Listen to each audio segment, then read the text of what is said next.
بسم اللہ الرحمن الرحیم۔ ایک دیہاتی نے گارے مٹی کی مدد سے اپنا گھر بنایا۔ اس نے اس گھر میں گارے مٹی کی مدد سے 7 مصلوں کی ایک چھوٹی سی مسجد بھی بنائی، کیونکہ اس کے 7 بیٹے تھے۔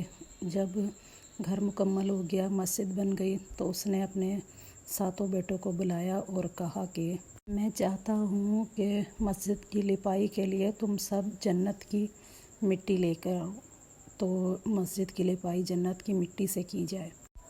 اس کے 7 بیٹے پریشان ہو گئے اور کہنے لگے کہ یہ کیا بات کہہ دی بابا نے، اب ہم جنت کی مٹی کہاں سے تلاش کر کے لے کے آئیں گے اور جنت کی مٹی کہاں سے لے کے آئیں گے۔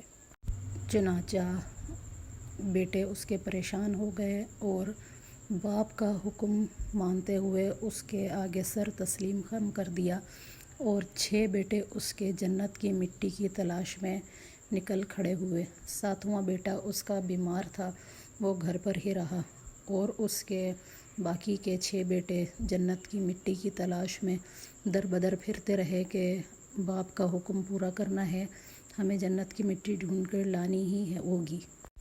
کچھ دن بعد 6 بیٹے اس کے گھر واپس آ گئے، حیران اور پریشان اور خالی ہاتھ، کیونکہ ان کو جنت کی مٹی ڈھونڈنے کے باوجود بھی نہیں ملی تھی، اور اب وہ اس بات سے پریشان تھے کہ باپ کے سامنے ہم نے کیا دکھانا ہے، اور کیسے ہم کہیں گے کہ ہم ناکام ہو گئے اور ہم کو جنت کی مٹی نہیں ملی ہے۔ جب وہ گھر کے اندر آتے ہیں تو جو ان کا 7واں بھائی تھا وہ بیمار تھا، وہ دیکھتے ہیں کہ وہ ایک بوری لے کر بیٹھا ہوا ہے اور اس کے اندر مٹی ہے۔ وہ سب انتہائی پریشان ہوئے اور کہنے لگے کہ یہ تمہارے پاس کیا چیز ہے، اس بوری میں تم نے کیا رکھا ہے؟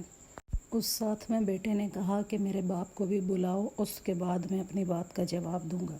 جب اس کا باپ بھی آیا اور اس نے کہا کہ میرے بیٹے تمہارے پاس یہ بوری کیسی ہے اور اس کے اندر کیا ہے؟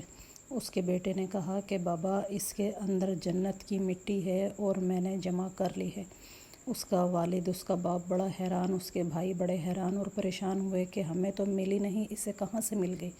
اس کو پوچھا کہ تم نے یہ مٹی کہاں سے لی ہے اور کس طرح جمع کی ہے؟ تو جو سب سے چھوٹا بھائی تھا وہ کہتا ہے کہ یہ جنت کی مٹی مجھے بہت آسانی کے ساتھ مل گئی ہے، مجھے زیادہ محنت بھی نہیں کرنی پڑی۔ اس نے کہا کہ میں اتنے دن ماں کے پیچھے پیچھے پھرتا رہا ہوں، ماں جہاں جہاں جاتی تھی اس کے پیروں کی مٹی میں جمع کرتا جاتا تھا اور اس بوری کے اندر ڈالتا جاتا تھا، چنانچہ 7 دن کے اندر میں نے یہ بوری بھر لی ہے۔ اب یہ مجھے گھر بیٹھے ماں کے قدموں تلے مل گئی ہے، جو کہ جنت کی مٹی ہے۔ یہ بات سن کر اس کے ساتھ 6 بھائی جو تھے وہ حیران اور پریشان ہو گئے اور اللہ تعالیٰ کی بارگاہ میں سجدہ ریز ہو گئے کہ ہمارے چھوٹے بھائی کو اللہ تعالیٰ نے اتنی عقل اور فہم اور فراست عطا فرمائی ہے کہ اس نے ماں کے قدموں تلے جنت ہوتی ہے، اللہ تعالیٰ نے ماں کے قدموں کے نیچے جنت رکھ دی ہے، اس کا مقام اس کے چھوٹے بھائیوں کو پتہ لگ گیا۔ باپ بھی بہت خوش ہوا کہ میرے بیٹے نے جنت کی مٹی کو تلاش کر لیا ہے اور ماں کی دھول کو لے کر اپنے ساتھ 7 دن سے جمع کرتا رہا ہے، اور اب ایک جگہ جمع کر کے کہتا ہے کہ یہ لیں، یہ جنت کی مٹی ہے۔